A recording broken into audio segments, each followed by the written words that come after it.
So you're thinking of moving to Seattle, Washington. In this video, I'm going to give you a map tour of the entire Seattle area. I'll show you how the Seattle area is laid out, highlight the different cities and neighborhoods, and give you a rundown of what the different areas are like and have you thinking like a local in no time. If this is your first time to the channel and you want to know about the good, the bad, and the ugly about living and working in Seattle, then you're in the right place. Make sure to hit the subscribe button so you stay up to date with these videos on the different neighborhoods in Seattle and the surrounding areas. I'm Aaron Wilder. I'm a local real estate agent and third-generation Seattle native. I talk to people every day who are moving to Seattle. So if you're moving to Seattle today, tomorrow, next week, next month, or next year, give me a call, shoot me a text, or send me an email. Let's connect. I'm happy to help you out and make your move to Seattle nice and smooth.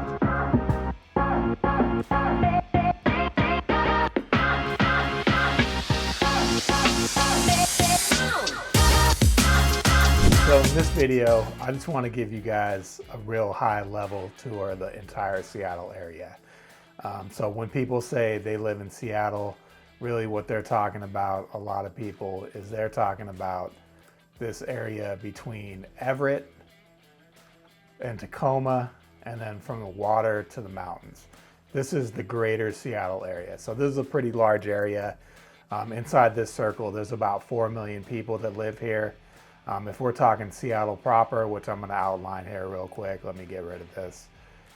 So Seattle proper is going to be here from 145th, basically to Roxbury, from the water to Lake Washington.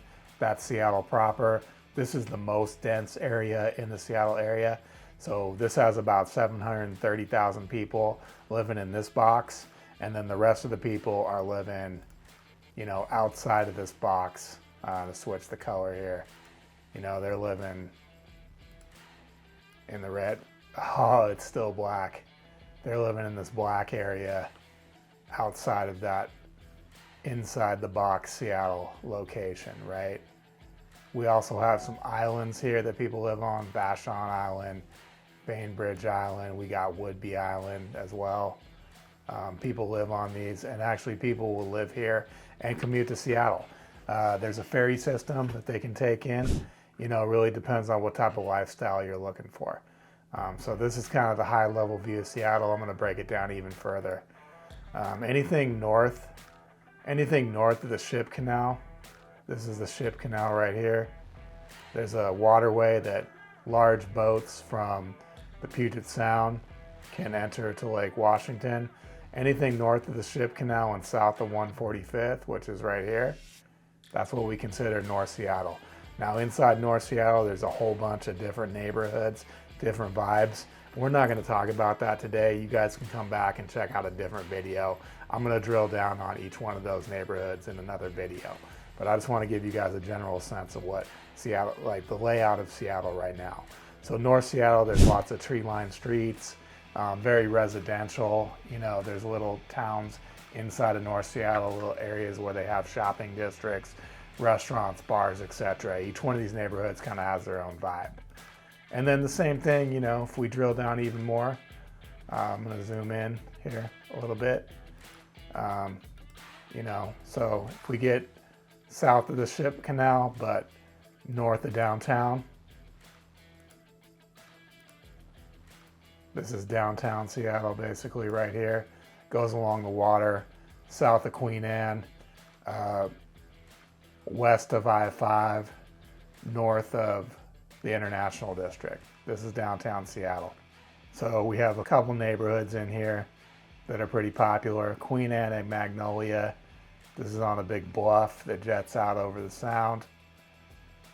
And then on the other side, we have what people refer to as Central Seattle. That's over here, sort of between 520 and I-90, and then east of I-5. I-5 is Interstate 5 that basically runs through the middle of Seattle. That's your main highway to get anywhere. Most people want to live close to I-5 so it's easy for them to get around. So this is Central Seattle. There's a whole bunch of neighborhoods here. If you've been to Seattle before, you've probably been to Capitol Hill, maybe you've been to First Hill, maybe you spent some time downtown. South of downtown here, we got the Stadium District. This is where we got Lumen Field where the Seahawks play, also T-Mobile Park where the Mariners play. So this is kind of the general layout of downtown and central Seattle. I'm going to zoom out a little bit and scroll down. Erase that a little bit. Appreciate you guys going on this tour with me. So this area right here, south of I-90 in Seattle, this is basically what we consider South Seattle. Maybe better to call it Southeast Seattle, but people call it the South End. On the other side over here, we got West Seattle, which is really like Southwest Seattle. It's not an island, but it's cut off by this waterway here. So you got to go across a bridge to get there, or you got to drive south and come back up. So these neighborhoods are very different. South Seattle and West Seattle, totally different vibes. Okay. And these are all Seattle proper. This red line here is the southern border of Seattle. So if you kind of want to follow along with the pencil here, that's the southern border of Seattle.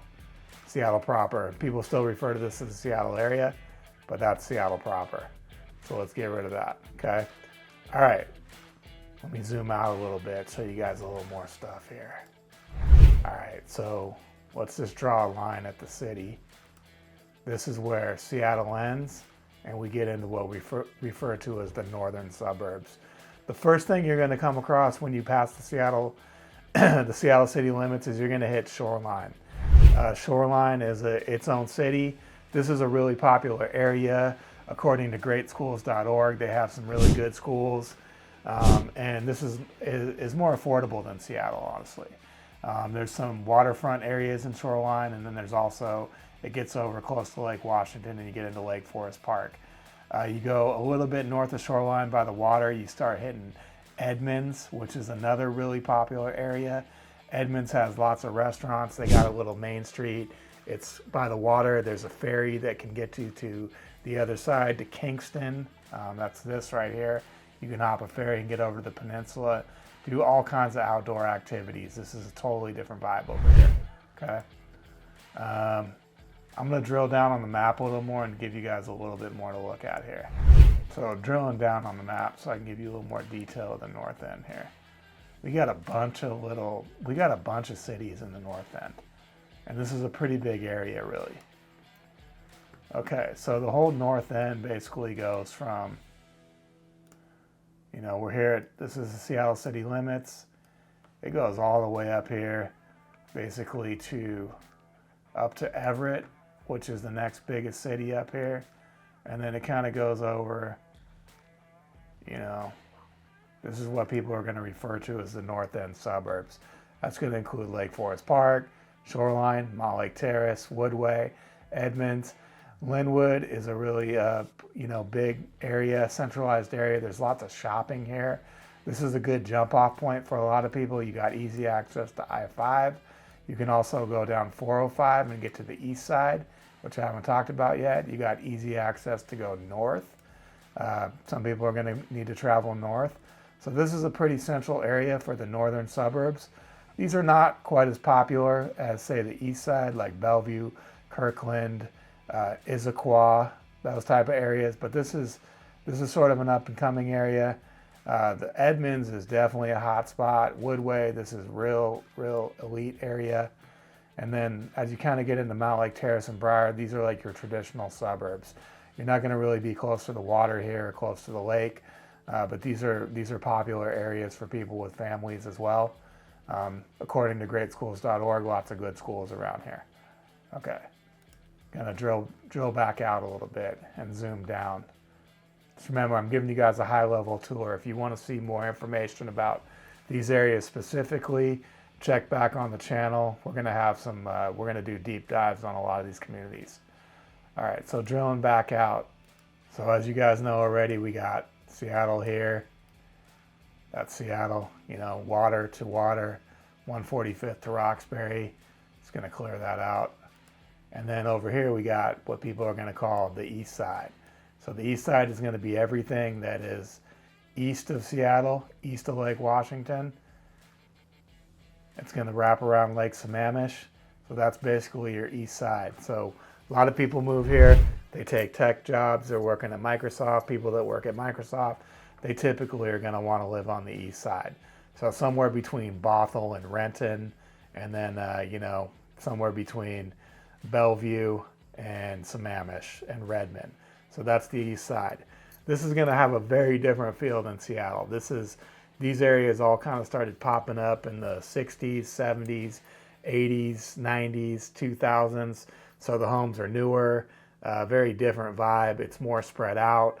The streets are wider. It doesn't have as much grit. It's more gleam, a little shinier than Seattle.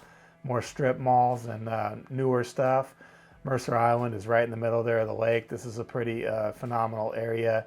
Tree-lined streets. You got a lot of mid-century properties, and you got some real high-end. North Seattle is going to be your tree-lined streets. Lots of craftsman-style homes. You're going to have boulevards through Ravenna. This is kind of quintessential Seattle area. West Seattle's got a lot of that quintessential Seattle neighborhood, and then Queen Anne, Magnolia. That's kind of the vibe you saw if you've seen the movie Singles, that type of vibe. Back in the 90s anyway. It's a little different now. So we kind of talked about the east side. We talked about Seattle proper, talked about the north end. Now I'm going to zoom down a little. I'm going to scoot down a little bit. I'm going to scoot down a little bit and look at the south end a little bit more. So as we're going into the southern suburbs, that's going to be like White Center, Berrien, SeaTac, Renton, Kent, Covington, Maple Valley, this kind of area. So we're talking south of Lake Washington, from the water to the mountains. This is a really big area. There's a lot of people that live down here. We can even include Federal Way, Auburn, Black Diamond. This is where a lot of people live. Tacoma is sort of getting out of the Seattle area. There are people that live in Tacoma that make the commute to Seattle, but that can be kind of a long haul. That's about a 45-minute drive with no traffic. If you're doing that during commuter time, that's about 90 minutes. People do it. Some people don't. They don't really want to do it. So if you're working in Tacoma, you probably want to be living in Tacoma. If you're working in Seattle, you could live as far south as Federal Way or Auburn, and your commute's going to be reasonable. Probably 45 minutes to an hour on most days. If you got bad traffic, bad weather, it might be more like 90 minutes. And that's the same thing if we're coming from the north end. So if we're back up to, if we scroll back up here where we're coming from, Everett area, if we're coming from Everett here, this is about 60-minute drive to Seattle. If you're in traffic, maybe it's like 85 minutes if you got bad weather. Like I said, most people want to live along this I-5 corridor. This is the fastest way to get anywhere in Seattle. You're going down I-5 to get into Seattle, and then you're going up I-5 to get out. So kind of to break it down for you, Seattle's broken up into, a few different regions. We got the north end, we got the east side over here, we got Seattle proper, we got the south end, and then we got, Tacoma's another vibe here. And then you got the island areas. Some people do live on the islands and they commute into Seattle. So that's kind of what Seattle looks like for you. If you like this video, subscribe, come back. I got other videos where I'm going into much more detail on the specific neighborhoods, but I wanted to give you guys a high level view of what Seattle's like. A couple more things I want to point out before I quit this video. You could drive from Tacoma to Everett. That's about a 2.5 hour drive. And like I said, this is basically your Seattle area. Is like this whole area right here. It's about 4 million people that live in that area. The airport's right here. And this is a great area. The wintertime weather is a little rough. You got about 80 days of subpar weather, but then the rest of the year it's very mild and the summers are amazing. My name's Aaron Wilder. I hope you like this video and I hope you guys come back.